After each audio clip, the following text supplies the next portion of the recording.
ये तो महाराज की पगड़ी है। महाराज की पगड़ी इस हाल में। कौन जाने आपके महाराज लौटे या ना भी लौटे।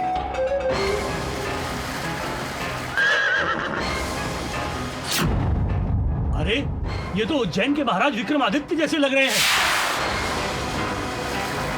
क्या कह रहे हो तुम? महाराज विक्रमादित्य और इस हाल में, और वो भी दूसरे राज्य में? हो ही नहीं सकता।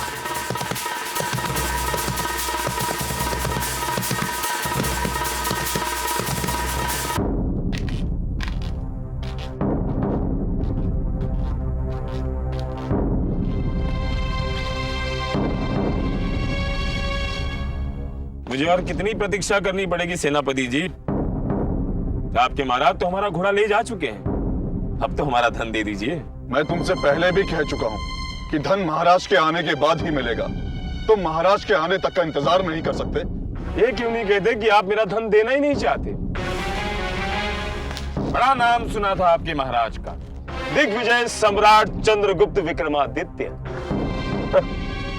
आज उन्हें देख भी लिया।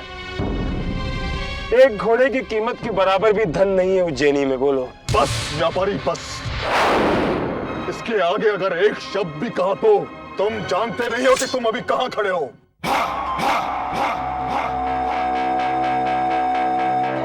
आप भी नहीं जानते कि आप किसके सामने खड़े हैं।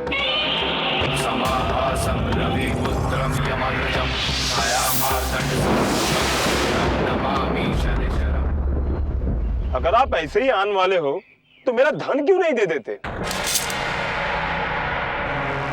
ठीक है तो चलो।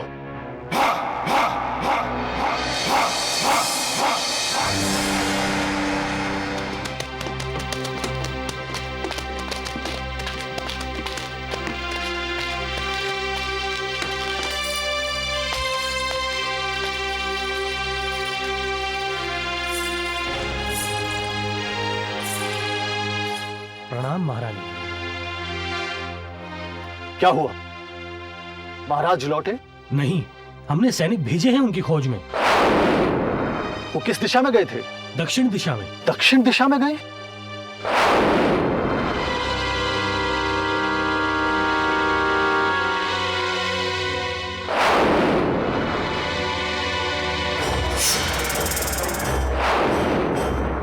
तो अब तक तो वो उज्जैनी की सीमा भी पार कर चुके होंगे।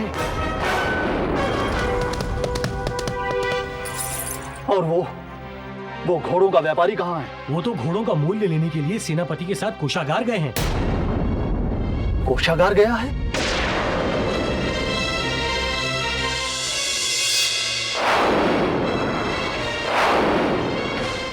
चलिए चलिए महारानी, हमारे पास समय नहीं है। किंतु मेरा मिर्ची। आप चलिए, मैं आपको बताता हूं।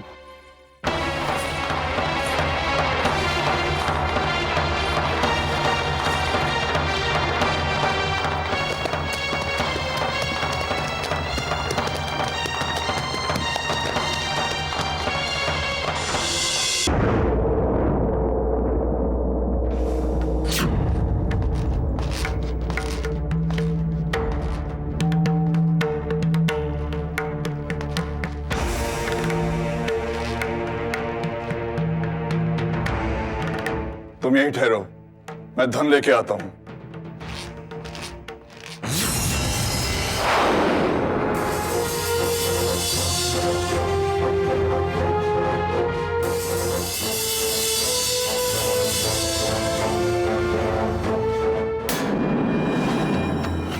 नहीं शनिदेव, नहीं शनिदेव, नहीं शनिदेव, हम आपकी बातों से सहमत नहीं। आप अपनी क्रूरता को न्याय और दंड जैसे शब्दों के पीछे छुपाने का प्रयास कर रहे हैं।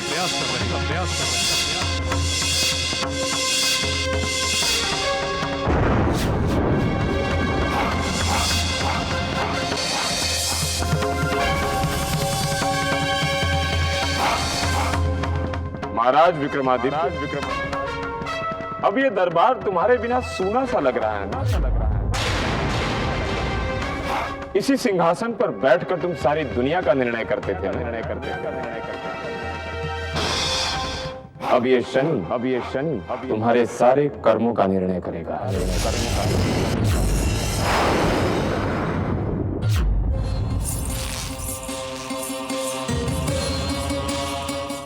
आइए आइए महारानी, जल्दी चलिए, कहीं हमारे पहुंचने से पहले वो व्यापारी निकल ना जाए। आइए। ये लो अपनी मोहर और दोबारा उज्जैनी में कभी अपना मुंह मत दिखाना। जाओ।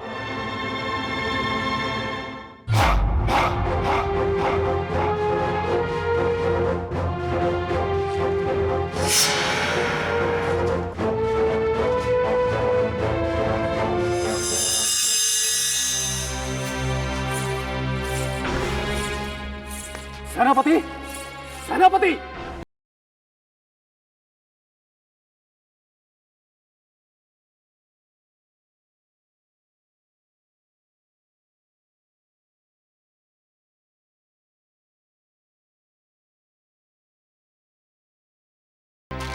क्या हुआ? वो व्यापारी कहाँ है? वो तो अभी चला गया। तो जाओ रोको उसे, वो महल से नहीं निकलना चाहिए। सैनिकों, देखो वो महल से जा ना पाए।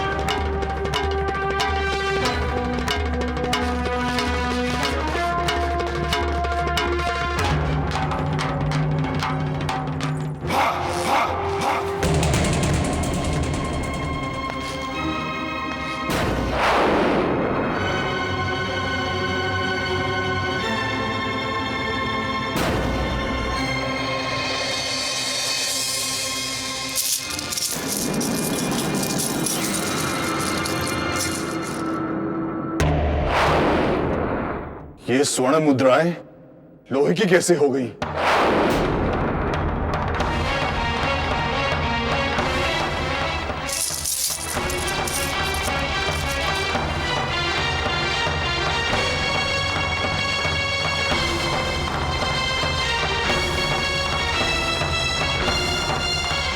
सेनापति, वो व्यापारी राजमहल से बाहर नहीं जाना चाहिए।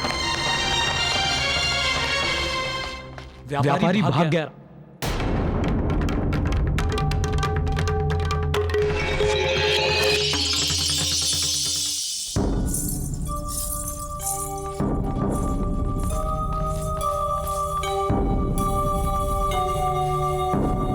आचार्य, क्या हुआ? महारानी, महाराज बड़े संकट में हैं। ये मुद्राएं देखिए।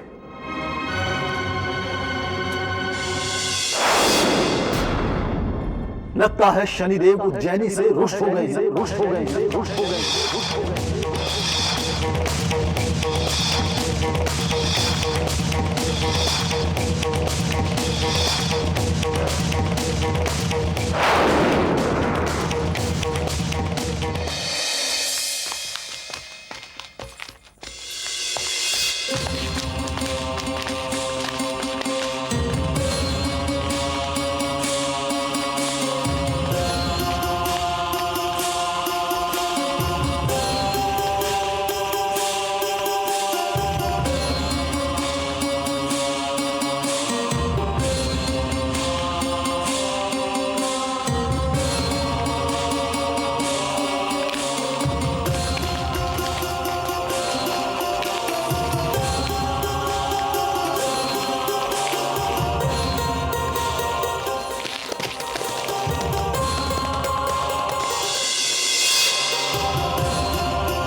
क्या हुआ? वो वहाँ महाराज।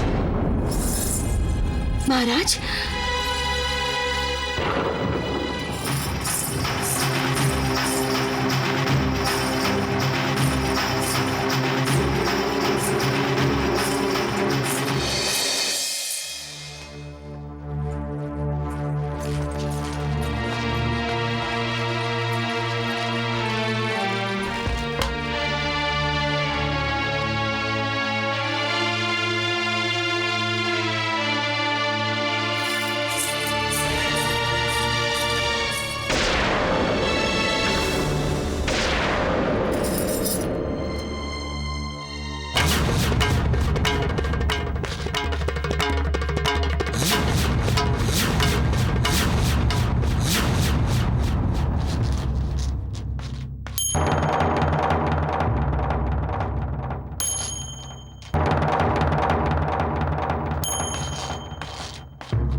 प्रणाम महारानी।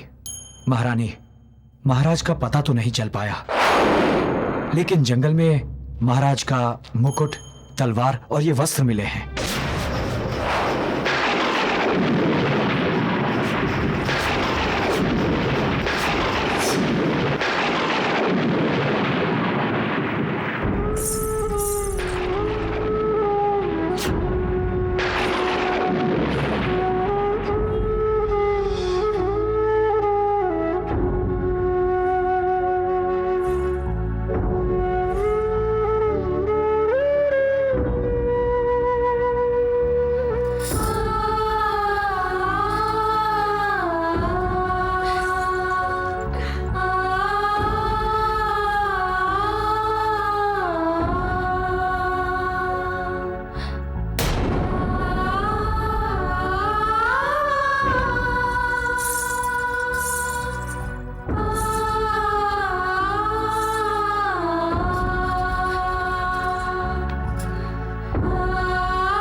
क्या हुआ वैद्य जी, सब ठीक तो है?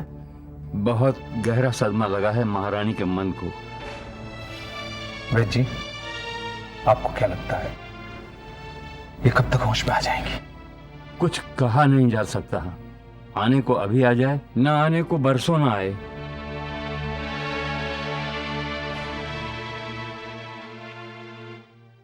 नीलांजन समाभासं रविपुत्रं यमग्रजं छायामार्तण्ड संभुतं तं नमामि शनिश्चरं। नीलांजन समाभासं रविपुत्रं यमग्रजं छायामार्तण्ड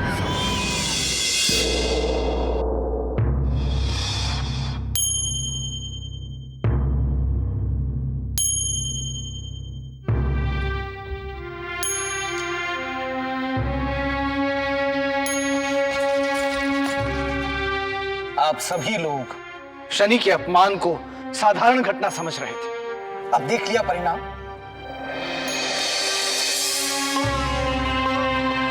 क्यों वेताल भट्ट, अब आपको मेरी बात की गंभीरता समझ में आई?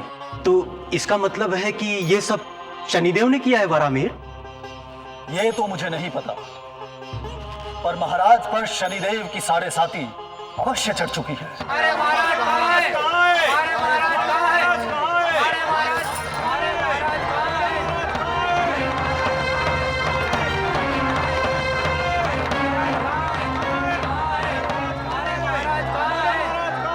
प्रणाम महामंत्री जी।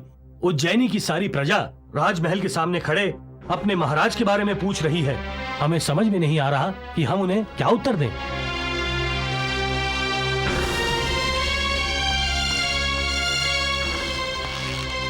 बताइए क्या जवाब दें हम उज्जैनी की प्रजा को? कहां से लाकर दें उन्हें उनका महाराज? कहीं ऐसा तो नहीं कि हमारे महाराज इस दुनिया में ही ना हो? बेताल भट्ट, बेताल भट्ट, आप हमेशा उल्टा ही क्यों सोचते हैं? भूल कर भी ऐसी बात अपने मुंह पर मत लाइएगा। लेकिन कालिदास, एक न एक दिन हमें सच का सामना करना ही होगा। सच? किस सच की बात कर रहे हैं आप? इस समय महाराज की कुंडली में अकाल मृत्यु का योग नहीं है।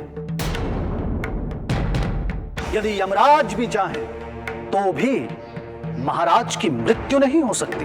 तो आखिर महाराज गए कहां? आखिर हमारे सैनिकों को महाराज का कुछ तो पता होना चाहिए था। यह तो मुझे नहीं पता।